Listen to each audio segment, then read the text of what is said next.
Okay, everybody, welcome to this panel at the OxGen Summit. We have today a really excellent panel, as a matter of fact, which includes Amy Harland, Director for International in Faculty AI's Government Practice, Broderick McDonald, a researcher here at Oxford University, Sarah Wahedi, CEO of CIV-AM, and Daisy McGregor, UK Policy at Anthropic, and formerly leading on international at the Department of Science, Innovation and Technology here in the UK. And I'm Robert Trager, co-director of the Oxford Martin AI Governance Initiative here at the university. So we are here to talk geopolitics, all things geopolitics, from security to shared standards to voice and access for advanced AI around the world, and how to improve outcomes in all those dimensions. Good luck to us. Right, so I think we can get started, and maybe I'll go in this direction here, and start with Daisy.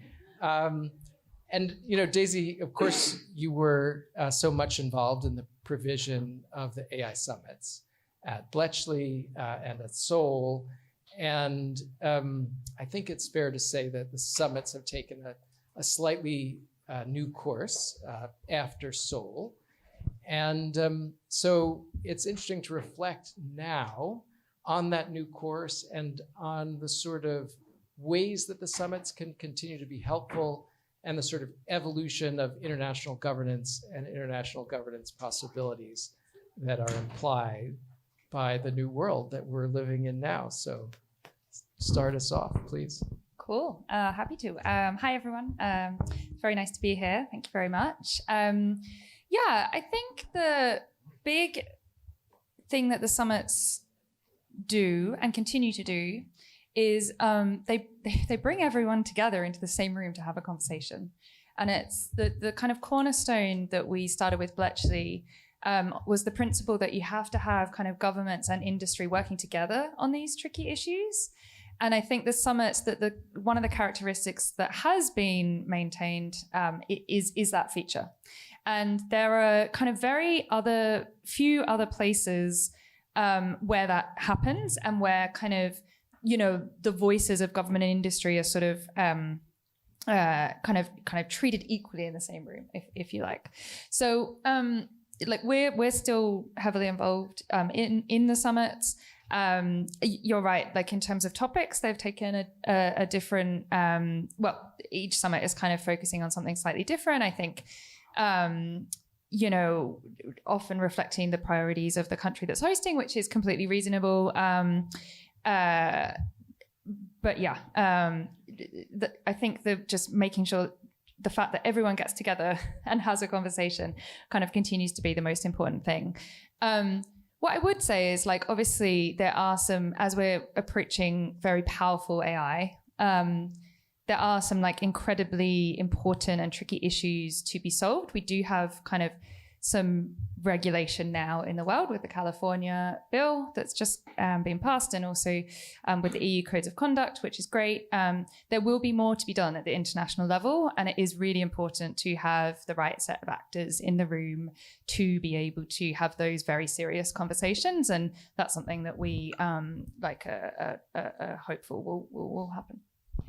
I'm just curious to follow up. Do you see it as or is the way forward to see a kind of evolution of governance locally, like in California, like in the EU, like in some other places, and then once we have that, to kind of harmonize?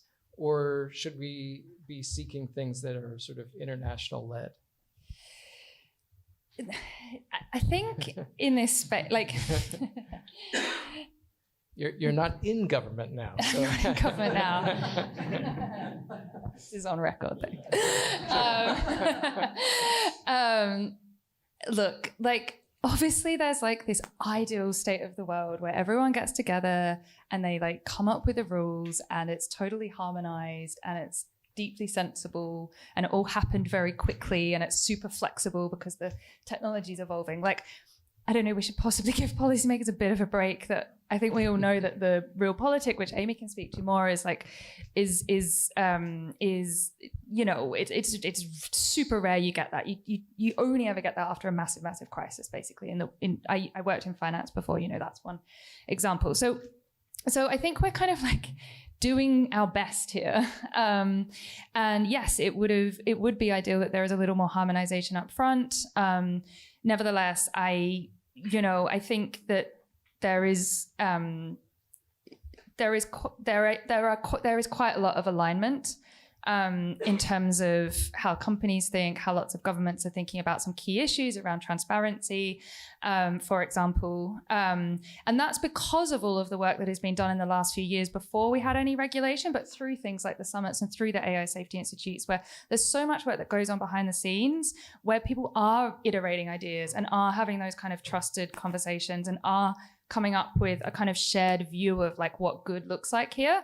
And of course, there are big differences between what people think, but I actually think, it's like okay where we are. And of course, there's more an evolution to go. And, I hope that there will be more harmonization as other countries start to regulate, etc.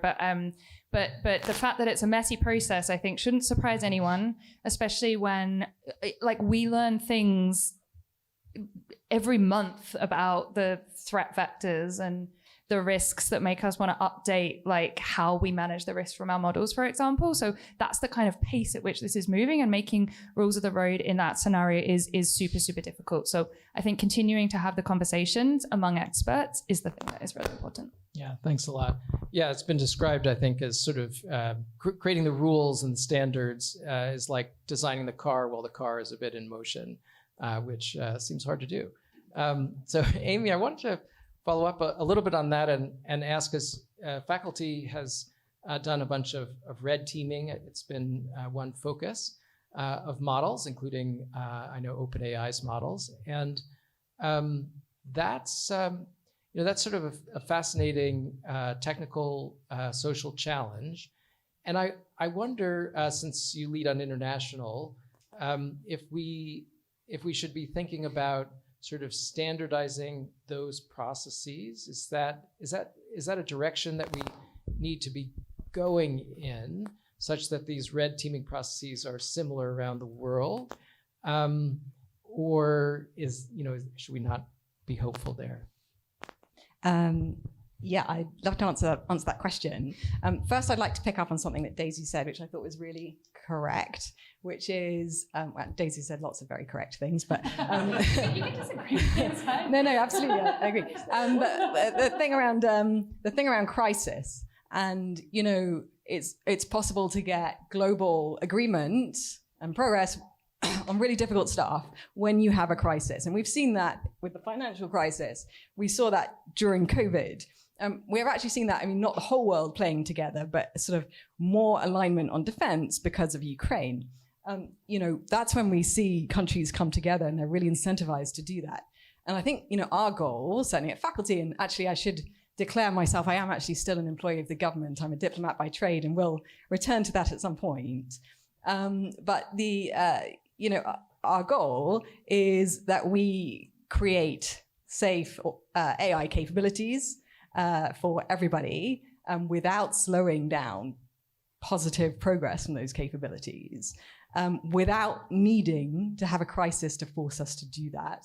And so I think the kind of work that Daisy was doing before her current role with AISI is absolutely brilliant. At the moment, I think we need to be realistic about the incentives that countries and companies have to both make those agreements in the first place and also to then stick to those agreements once they're made. Let me get on to red teaming, since that was the question.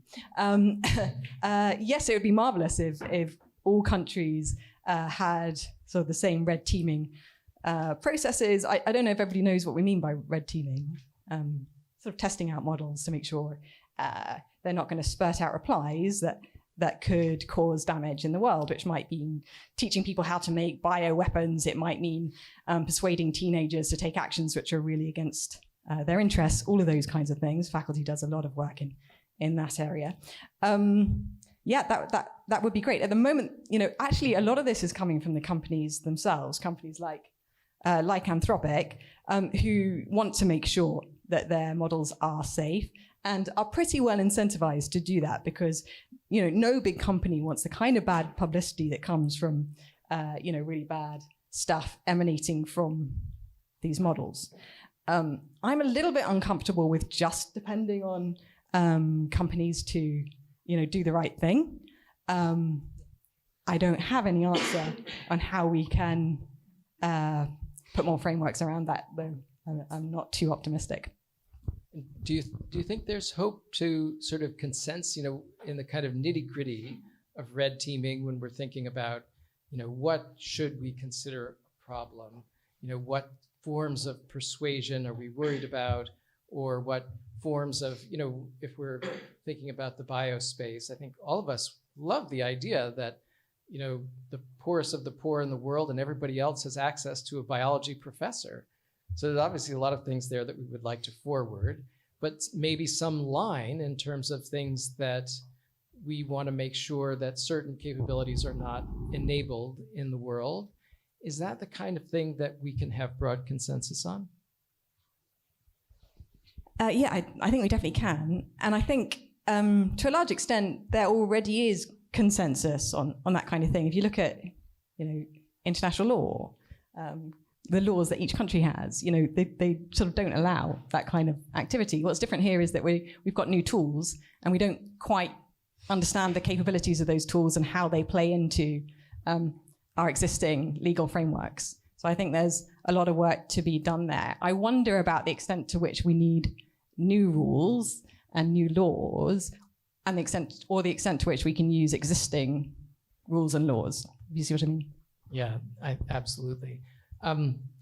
Broderick, you sort of work in the security space and think about all of these same things from that angle.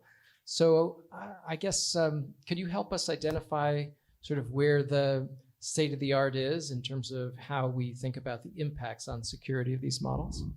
Sure. Yeah.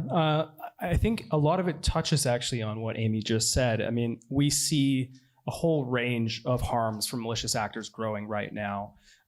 That could be from terrorist and violent extremists, could be from hostile foreign states, or some of the risks around CBRN that Robert just mentioned, so chemical bioweapons. There's a huge range of misuse that is happening right now. And I think, when I look at where the kind of state of play is currently, we're doing a lot of things right. The kind of red teaming that has been done is really useful and really robust. But what I would say is we have to look at the broader ecosystem. So if you have a malicious actor, be it a terrorist or violent extremist or somebody creating deepfakes, they are going to go and use a model wherever that is based. That could be based in the US, could be based in the UK if it's the one frontier lab we have here, or it could be a Chinese model or another unregulated open source model. And so I think, as much work as Amy and Daisy are doing to secure these sort of Western-based models, we also need to pay attention to what's happening in China and how that interacts, because malicious actors are going to go wherever it is. The other piece of it is I share your concern that we should give the companies credit, I think, for at least, in the West for spending, significant amounts of capital and time on doing fairly robust evals and red teaming. There's obviously exceptions, but generally speaking, this is something that I think companies are paying attention to. However, I don't think we can rely on just the goodwill of the company, and I also think we need external verification of those results. I got into this back in 2015-16 when ISIL had taken over Twitter and was, sharing all kinds of content on there. And then, of course, we had the Christchurch incident in 2019, which sparked the Christchurch Call, which was this sort of global coming together of industry, tech, government, civil society. But when you look at both of these examples and really 100 others, we oftentimes don't act until there is a crisis, there is a disaster, tragedy. And so I think, when it's CBRN threats or even some of the election interference issues, we really need to prepare now in a really robust way and not just look at Western models, Western companies, but really look at the broader ecosystem and try to encourage international coordination on that. Well, I can't help following up about how we do it, because it's such an interesting question. I guess I've asked a version of that to everybody, and I think everybody's given excellent answers, but it is just so difficult. So, if the worry is that actors will go and use a model that's made in China that may be open sourced, where's the most hope for addressing that kind of issue? Yeah, it's funny because we had a conversation about this at Blavatnik last night. There is limits to what we can do, but I think there is also something we can do. So it starts with collaborating where you can bilaterally. So for instance, there are certain categories of harm that I think here in the West and elsewhere we have shared interests in. So for instance, categories like CBRN, I think are categories where both the government of China and our own governments have recognized this is a threat that affects us both, and we can, coordinate on it to a certain extent, build those bilateral relationships, and hopefully use this as a stepping stone for later engagement on even broader issues. It is a real challenge, to be honest. And I think if you look at, U.S.-China relations right now, I think the last time there was a bilat was May 2024. So it's been, an uphill battle. But to the extent that we can influence it, I think the secret is really focusing on these shared priorities and relatively depoliticized issues as a stepping stone for greater coordination. Thanks, Broderick. Sarah, interested to ask you about AI in the human rights space. And, I think there's at least a concern that AI tools are being used in sort of, or changing the balance of state-society relations a bit in some places, such that the ability to have sort of the ease of surveillance, if you will, and the ease of kind of targeted punishments in some cases can have effects, as well as other effects that AI technologies can have in the human rights space. So can you help us understand what's happening there and what we need to work on, and where's the hope? Thanks. Yeah, thank you so much. Yeah, I wanted to piggyback on what Broderick had said, because, so just some background on what I do. So I lead a startup called Civam. Before that, I was leading a startup called Etisab, which started out in Afghanistan, and then we expanded to about 6 countries in crisis regions. And then after some issues with our head office in Kabul with the Taliban, we essentially shut that down and moved to New York City and started Civam. And under Civam, we work primarily in conflict regions and work in 8 countries through Civam, primarily through covert AI methods, AI wrappers, and working primarily on providing access to urgent services, but utilizing AI. And also this month, I started as a technology lead for the new Institute of Technology and Justice that's co-founded by Clooney and Philippa Webb. And I'm currently looking over the technical components of the Institute. And we work on 3 pillars. And it's really interesting how Philippa and Amal designed this. And it's primarily due to the fact that in the human rights space, there are specific pillars that we really need to work on in terms of, in terms of access to human rights, but also to work within a framework that makes sense in AI, and their advancement, accountability, and access to justice. And because the Clooney Foundation, which is one of our partners at the Institute, was already working in Africa, what I've found is that, as Broderick had said, we're intervening when it's too late. Most of the stuff that we're doing in a fragile context in the global south is after things have gone very wrong. So this can be in terms of, local communities even understanding what AI means. It can be, native LLMs. We're having to work on translation with languages like Chichewa when we're saying to a lot of funders and organizations, saying, it's causing more harm to work with an English model when you can fund research, fund what's happening on the ground, instead of trying to essentially scale something where problems are going to permeate. That is still the status quo. It's been the status quo since the early 2000s in terms of tech interventions in the global south, in fragile contexts. And I would say that the one learning that stuck out to me this month was from Umang Bhatt, and maybe some of you know him. He's at Cambridge.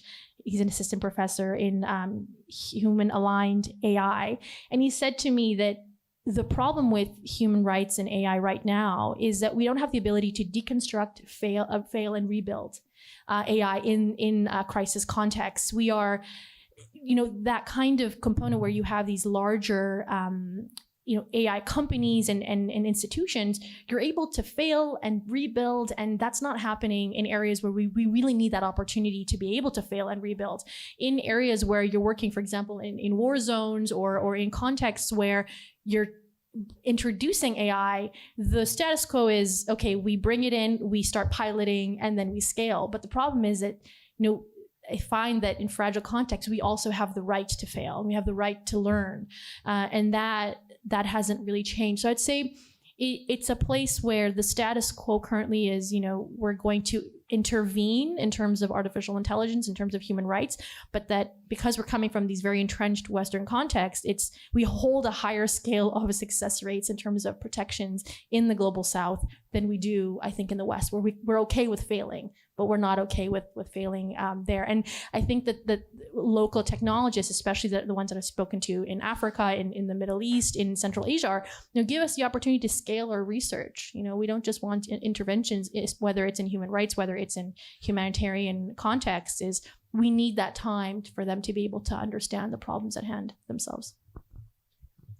I'm wondering, Amy, how you see that. It's interesting, this idea about the need to be able to fail. And it seems like in some cases, maybe we have that luxury. And as has been pointed out, we have it differently in different contexts. So how do you see that when you're thinking about the red teaming of models? Just to clarify, do you mean the right to fail for AI capabilities writ large, or specifically for safety? Yeah, interesting, and it's something I've been thinking about a lot recently because we have faculty's just increased the amount of work it's doing with developing countries. And my first thoughts on that is it's hard. It's quite interesting. I have seen a number of AI strategies for developing countries. Lots of lesser developed countries have really good strategies, from Rwanda, Ghana to Sri Lanka and so on. And actually, if you look at those, they look really similar to the UK's AI strategy. It's good plan. Where it differs is, I do think it's a good plan. Well done, Daisy. Where it differs is the ability to follow through on it and really deliver at scale.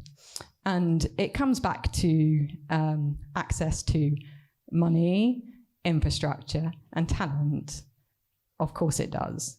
And, in lots of lesser developed countries, it's just not there to the same extent, which means that lesser developed countries are not able to adopt AI capabilities that could be truly transformative to them as quickly as they might. And actually, in many senses, an optimistic view of the world is that AI is going to be a massive accelerator for development. It's going to mean that, we thought there were going to have to be these hoops that you'd go through before you become a developed country, but this is going to be the fast track.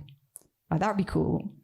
I think actually what we're at risk of is broadening the gap, and developed companies who can go at pace because they have that talent and infrastructure and money, and then lesser developed countries always using the sort of B or C version, whilst the developed countries use the A version. So to give you a specific example, a project I worked on recently, a really good capability in education, lots of potential for AI value in education, and everyone loves the tool, but the running costs across a population are millions of pounds, which for the UK would be fine.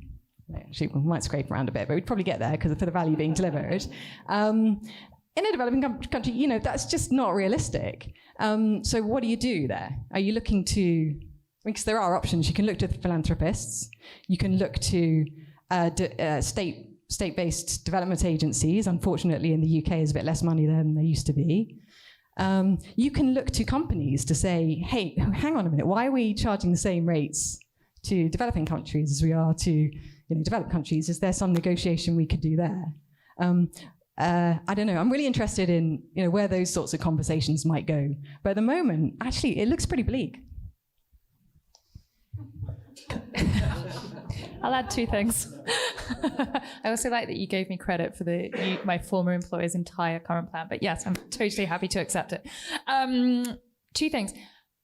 One point on what Sarah said. So we actually find, so talking in very much like UK domestic context here, and this is very anecdotal, but we've kind of observed, like we work with a lot of customers across different sectors. We have a sales team on the ground here, and we work really closely with them often. So we really get to see like exactly what they're doing with the model, essentially. What we've really observed is, in general, companies that have time to experiment with the technology, say for like a year, tend to be more successful on adoption. And companies that try to jump to a really high value use case without having a year of like figuring out exactly what the use cases are, how the technology actually works, the skills needed, building the skills across the workforce to be able to actually use it, 'cause it is a skill to use AI and like task it really well. That is really important, building blocks. That takes capital. So I totally kind of hear and double down on your point about like how do we create those same conditions and allow for even higher failure rate in contexts where the money is like currently less available. And second to Amy's point, yes, totally. There are so many really things that could be good for the world that AI could do that are not incentivized by the market. How do we get people to work on them? Don't have a full answer, but just to recognize that or double down on it, we've started a team called Beneficial Deployments where their mission is literally find the good things for the world AI could do that the market is not incentivizing, and there are so many. Just to give another example of why the gap potentially widens if you don't have an intervention here. So Claude, our frontier model, performs somewhere between 10 and 40% less well in languages that are kind of low resource languages compared to English. So the model just doesn't perform as well, so it's not as useful. So we are now making the model better on a bunch of low resource languages. Just to give you a couple examples, Bengali, Swahili are two, but there's more than that.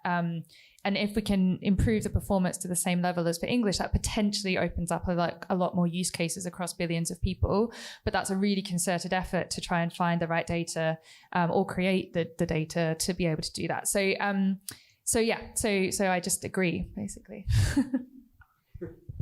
Thanks, everybody. I'm curious to ask about benchmarks and what role they play when we're thinking about incentivizing outcomes also for the global South.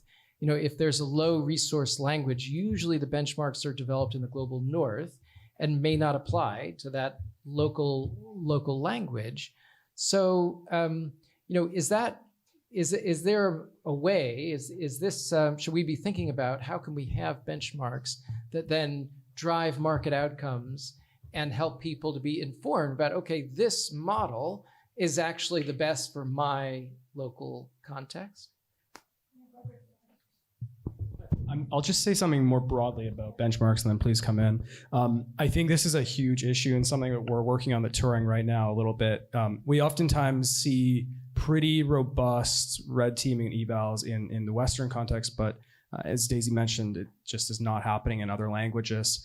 And I think to Robert's point on the robustness of evals, so often the kind of benchmarking that takes place is, in my view, without naming any particular companies, somewhat superficial. And so, we can develop really simple single turn tests for AI models. And we can even Google translate those into, 48 different languages and then come up with a result that is supposedly, verifiable and robust. But if you actually then go and hire human red teamers, subject matter experts from Afghanistan, from Syria, from wherever the context may be, they will oftentimes find the published results do not live up to the actual performance of the model when it's stress tested.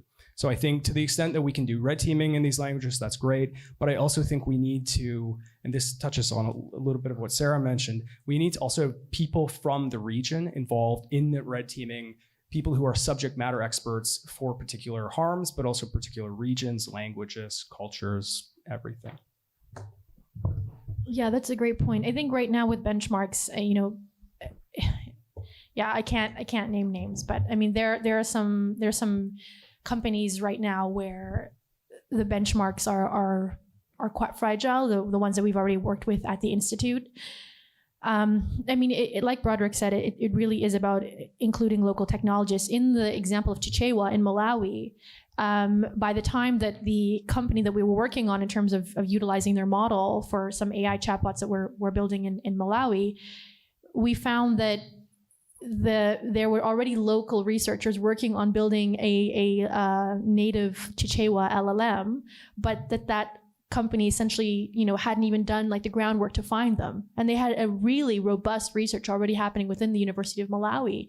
So like I said, it's really about changing the modality in which we think about, what are the current processes we use to build these models, and trying to figure out where already a lot of the research is being done and how do we scale that. So whether it's for us working quite intensely on Chichewa right now, there's a brilliant researchers who are working on this, but like Broderick had said, that just, well, and also Daisy, the capital hasn't been there. And I think that there are innovative ways of approaching this, but it really depends on, going out and completely rebuilding the way that we think about approaching, low resource languages, or just even building in contexts which are out of the ones that we have here in the West, which are quite robust, and we have the capital and we have the infrastructure. But I think it just requires just a refinement in the way that we approach, whether we want to work in these contexts or not. I think we're trying to compartmentalize and build it within a system that we would probably follow in the West, but that just doesn't work in these fragile contexts. So I think the uncomfortable answer is that it's going to take more time. But if we want to do it intentionally and ethically, we need to invest in that time. Thank you. Yeah, so when we think about Global South outcomes, I wonder, we've talked about low resource languages and the sort of data issue. So I wonder if that's kind of a crux, and sort of what we do about that. Do we want to have some sort of responsible digitization initiative? It seems like we obviously the correct collection of data, we'd want it to be consensual. We wouldn't want the data to be misused for some authoritarian purpose. We wouldn't want to interfere with privacy. So I'm sort of wondering, how do we get from where we are to where we need to be in terms of having the appropriate data to kind of drive Global South outcomes? Would anybody like to take that? I'll just Go do ahead, 30 Sarah. seconds quickly. Amy talked about this a little bit, but in terms of, oh my goodness, your question just blanked on me for a second there.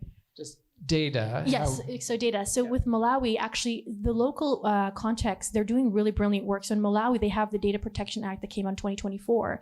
They are building very robust, actually, data acts in terms of how data should be used in their local or context. And then you have the African Council, which is actually leading localized and regional data protection model. So the countries are actually already doing it, and like Amy said, that they're following protocols that actually are coming out of the UK. So it's quite exciting that instead of us, or instead of maybe in Western context, we're actually saying, these are our methods and you should adopt them. They're saying, there are components within the way that you have data protections that we can utilize, but they're very African context or even Malawian context. So it's actually, the good news is that they're taking the lead on this.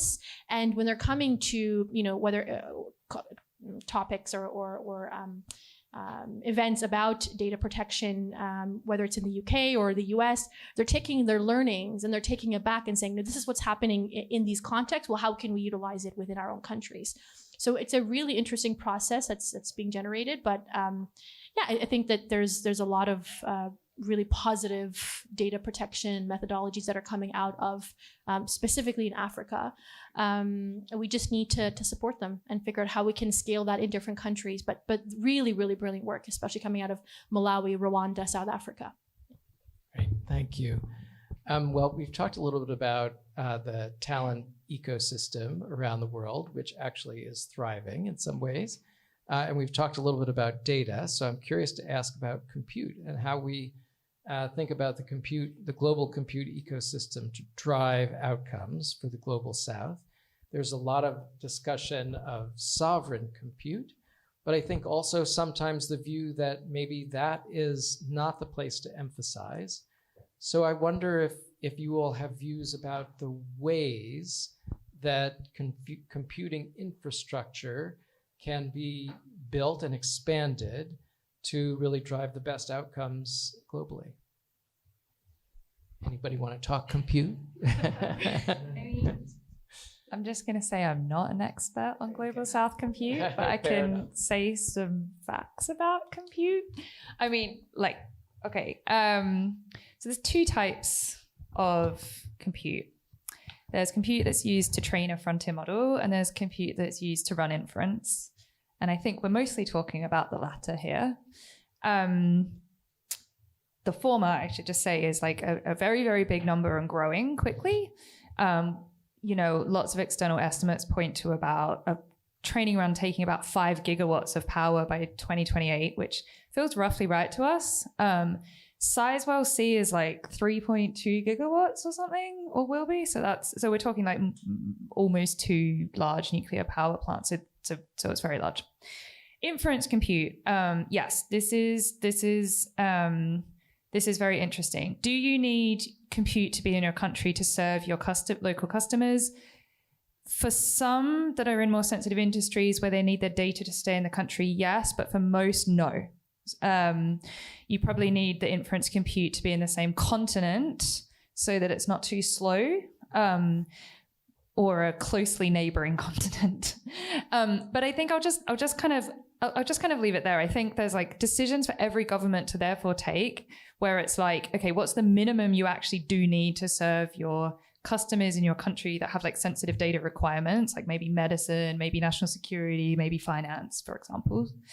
Beyond that, do you want to compete in the market for like infrastructure build where you'll get some growth benefit from that, but there could be trade-offs in terms of putting pressure on your energy costs, like climate goals, other things. And I think sometimes the debate, at least I find, gets very quickly like we must just build lots of infrastructure capacity in a given country because that's the fastest way to growth, when I'm not like sure that's necessarily true. And actually for many countries, like they'll capture, it's not either or, but like really focusing on the application layer and like adoption of AI is where in the next, 5 years, they will capture more value. By the way, we're not just talking developing countries here.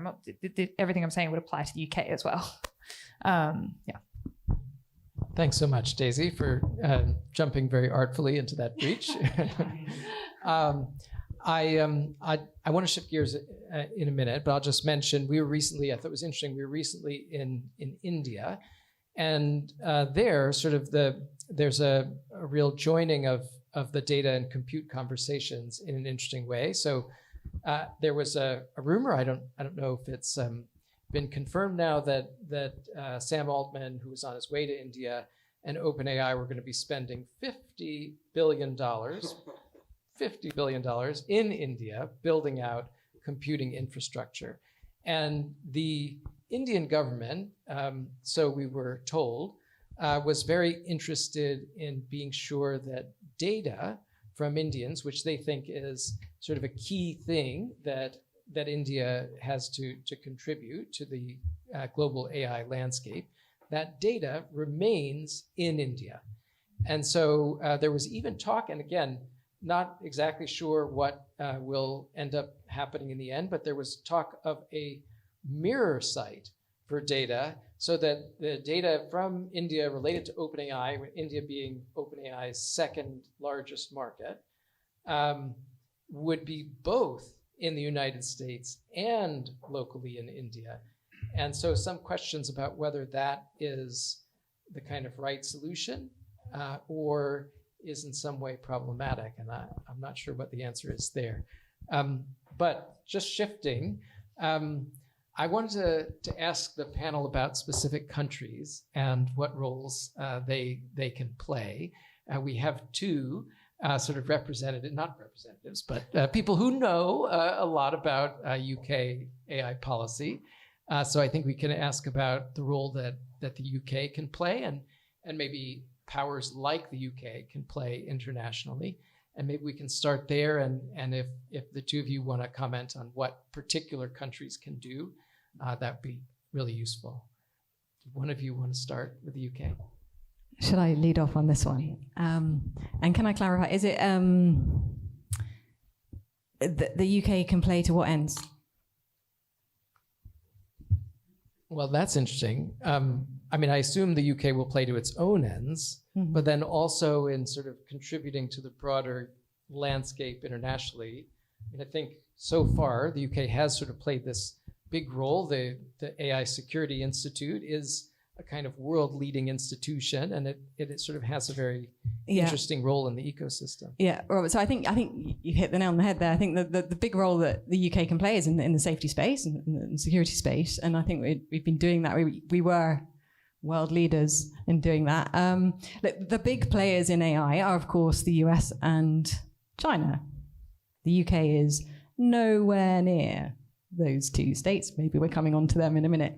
And the other sort of big players, not states, is big tech, right? So where's the UK? The UK should be there as sort of next layer down. We should be investing a lot in our own research and development so that we keep a seat at the table there and we understand all of the rapid developments that are being made. As I've already said, we should continue to play that big role convening on safety and security. I think the UK probably also has a role to play in convening for trying to get a more equitable use of AI and spread of AI resources around the world. I hope that we have a role to play there. And I think I'll end. Okay, yes, agree. I can add some color on a couple of points. Yeah, the UK AI Security Institute, it is called now. Just always really want to underscore how amazing it is and how it really gives the UK this like incredible like leverage and influence globally, and how it has really influenced quite heavily. As I said, there's been 2 years of like pre-work before regulation has been put in place. And even though that regulation isn't in the UK, I would say that like the work that has been convened and driven in large part by the AI Security Institute has influenced where people have eventually got to. It has amazing relationships with all the frontier companies. It has amazing relationships internationally, and it is just such an asset. So we like work with them super closely on lots of topics, and it's incredibly valuable. So I think, yes, that is really important. And I should say, like, it is really important that kind of democracies essentially kind of set the global standards here. And so the extent to which the UK should continue playing that role, basically, that it has been, to try and export some of its excellent work. Second, I would say the UK startup sector, amazing, really vibrant. We are a B2B company. We interact with most startups here. There's a lot of startups here that were created in the last kind of 24 months that have come to being because of LLMs. And, honestly, they're pretty much on par with their US counterparts. Like, there are going to be some really exciting businesses that crop up here.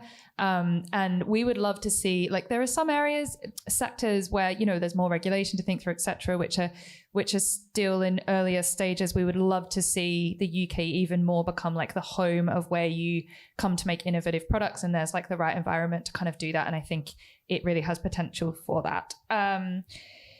And then the third thing, inputs. I mean, what does it make to make an AI model? Like data, talent, energy, chips, and money, basically. So you should just like think about where the UK is on those things. Talent, amazing. Data could potentially play a big role. There's lots of difficult things you said around security and privacy with public sector data, but the UK really does have the potential here to create and provide something that isn't elsewhere.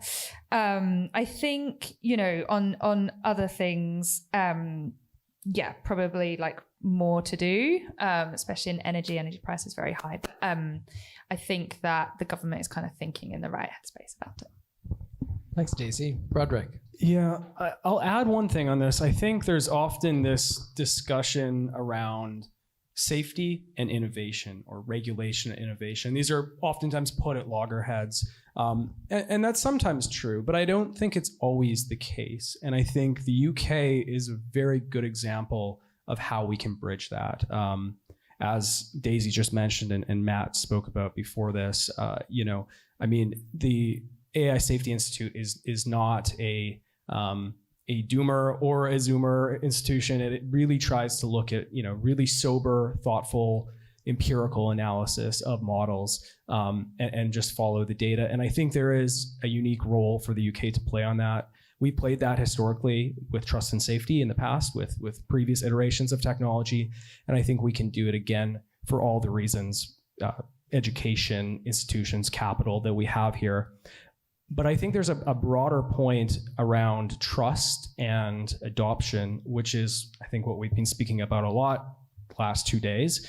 We know that the next stage of AI is going to be this adoption phase, but if we're going to do that at scale and we're going to do that successfully and see the economic benefits from it in people's lives, we need to have trust in AI. And so this is where it becomes not just a nice to have or the right thing to do, but actually a financially sound and prudent choice. And I think the UK can play a really strong role in shaping that conversation and giving ordinary users trust that AI is going to benefit their lives, not harm it. Thank you. Sarah, it's up to you if you want to get in on.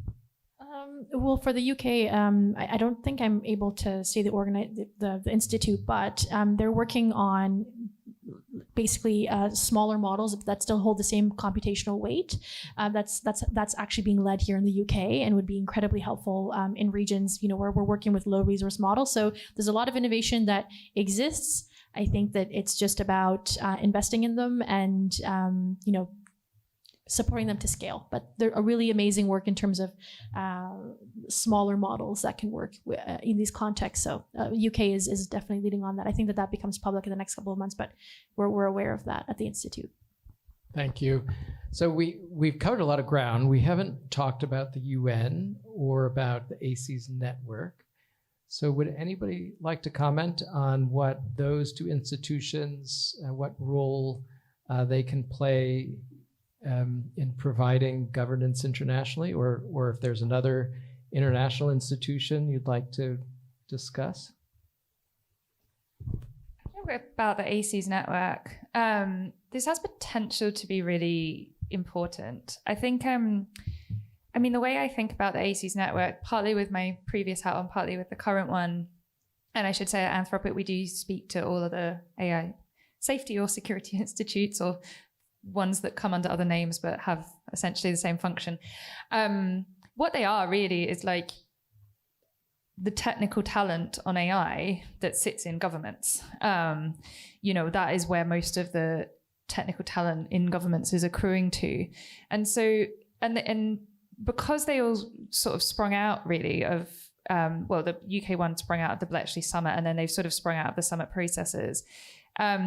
From the very start, they've been quite joined up with each other. Like everyone knows each other. They speak to each other quite a lot. I think,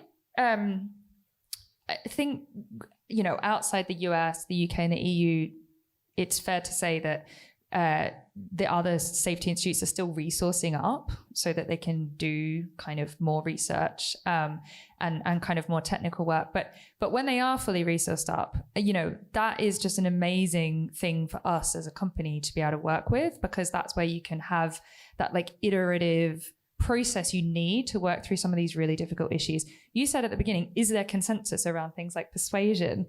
No, because we haven't done that much work on it yet together. But is there consensus around biological harms risks? Yes, because we've done loads of work on it. Like, it's literally, this is really hard work. It takes people who know what they're talking about to sit down with a lot of time over a lot, through a lot of iterations to get there. But you will get there if you put that time in. So the more people we can have in governments who are joined up with each other, which they are, and then working with industry on these issues, the more we are going to be able to reach consensus globally. So I think it could be a really important lever.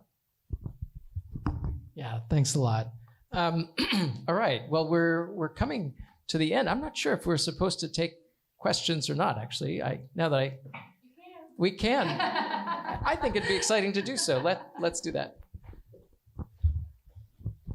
Thanks. Hello, I'm Connor Dunlop. I work for Lucid Computing. We build solutions that help ensure AI workloads are secure and sovereign.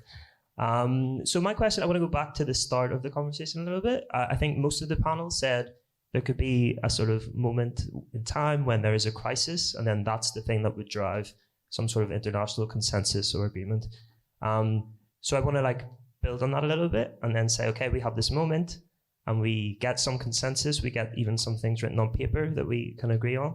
I'd be curious to know how the panel thinks about then verifying these agreements. I know some folks at Oxford are thinking about this deeply. So, I think there's things that can be done using sort of hardware-enabled mechanisms so that you're not sort of standardizing how we do red teaming, but you could sort of specify specific evals and then generate proofs that those evals have been passed. That's one way through that I sort of see. So yeah, my question is, does the panel have thoughts on how we could verify international agreements if and when we have these? How to verify? Broderick, do you want to take that? Sure, I can take an initial stab at this, but I know actually Rob's team at AIGI has done some really good work on this recently.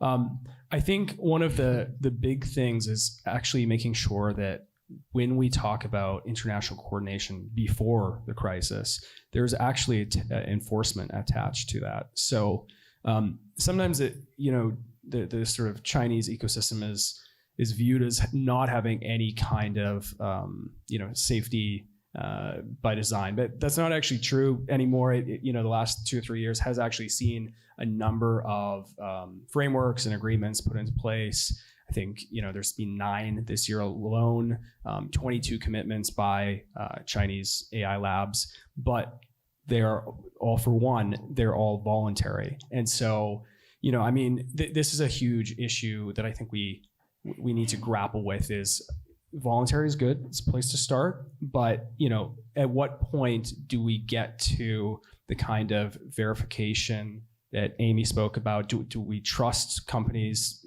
to essentially do this work themselves? And I think historically, there are good reasons why we should have really robust international but also bilateral coordination on this. Should I come in quickly on this too? So I think, look, there will be a role for international agreements. There will be a role for, technical solutions where you can, ways that you can track how models are being used around the world, or there may well be proofs.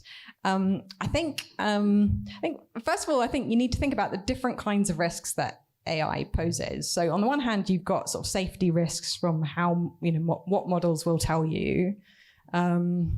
Then you've also got risks from how they're used as a weapon, right? And then you've got a risk about, this takes the conversation in a different direction, but loss of control of models, right? Where it's not the people who's the problem, it's the computers. So I think you probably need different approaches for those different things. Broderick, I think you talked about sanction. I'm not sure what authority would have the ability to sanction any state around the world if they don't play by the rules or do what they said they were going to do. Even if we discover it, we've got the evidence for it. Recent history shows we don't have appropriate sanctions. And I don't have an answer for that. Maybe I'll just say really quickly that I think on-chip stuff, Connor, is... if you're really looking at that as a solution to kind of a geopolitical agreement problem, One of the issues is, can you actually audit the complexity of what goes on to this chip, one of the most complicated things ever created by a human? Because generally, if that thing is, if you give this to geopolitical rivals and say, well, just go ahead and tinker with it, then they can get around the on-chip stuff. So you have to say you can't tinker with it. And then there's the question, well, is it just doing what you say it's doing, or does it have like an off switch, or what's going on here? So there's some really difficult challenges with those on-chip things. But let's take another question from the audience. I think we probably have time for one or two more. Thanks. I wanted to pick up on something that Broderick said about the external verification of results in the context of red teaming. What are some of the barriers or challenges that you're seeing around the development of an AI auditing or an AI assurance profession? Who should be doing that kind of work? Should they be licensed? And given that there are these different layers of auditability that we're clearly talking about here, from AI governance, so what processes are people running within organizations, then the assurance around the models themselves and technical testing. But then finally, something that we're touching on here, which is the AI impact and the auditability or results around social harms and social outcomes. So this sort of end-to-end auditing of AI risk. Yeah, that's a great question. And it's a complicated one because you also have to think about trade secrets, right? You have to think about the privacy of these companies. And that is a legitimate concern and something that needs to be taken into account. I think there's a couple ways to sort of start to address it. So the first is some of the work that Anthropic has done with the UK's AI Safety Institute or AI Security Institute now, to provide that external verification, but in a confidential way that respects trade secrets. And they're not the only one. OpenAI has also done this with AC in this country. So I think that is potentially, one model to do, but ultimately AI security institutes around the world are not big enough to do all of this kind of verification and stress testing that really needs to happen. And so you alluded to this sort of nascent quality assurance or compliance industry that is emerging. And I think it is a very positive, development for the UK, and something like we spoke about before that we can build on as one of our unique value adds to this space to actually deserve that seat at the table. But we also need a lot more systematic training for the assurance experts who are actually doing this work for the evals to make sure that it's being done in a systematic, reproducible way. I know the UK government has recently committed a little bit of seed funding to get this started. I think that's very positive, but we need to see a lot more of that. Right. I think we have a question in the back, and we'll see. I'm not sure if we'll get the sign or not, but if not, then we only have 2 minutes. Let's see how we go. Yeah, just on this kind of crisis question.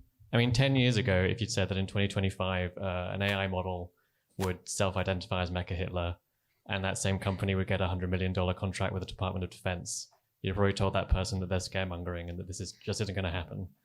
But also, if you told people that models will recognize they're being evaled, will overtly scheme, and things like that, like people would say, well, clearly we should be concerned when that happens.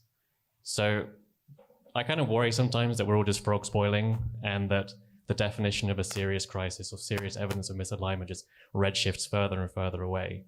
And I'm kind of just curious if you have any comments on that sort of thing. Can I just clarify up front that I did not say that there's going to be a crisis? I said that I can't think of an example where you get complete global consensus around agreeing shared rules without a crisis. So I just want to clarify that up front. Are we frog boiling?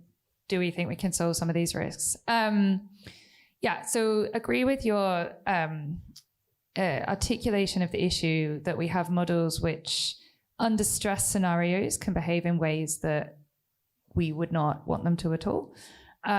We've published quite a lot of research on this misalignment, and that right now is not a critical issue, but as AI becomes more powerful, and as particularly we get to an agentic world where AI is like executing on behalf of humans, is that becomes more of a problem. Yeah.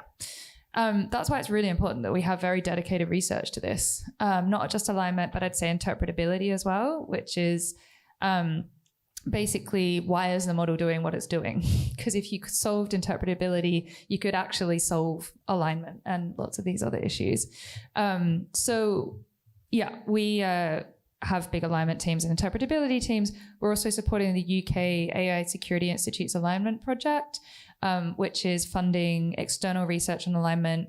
One of the issues here has been actually there's very few external researchers working on this. So what that project does, which is novel, but I think the right thing is it's trying to find people who are in adjacent fields who could work on this issue, who actually have like the right skill sets, but weren't, originally from this field.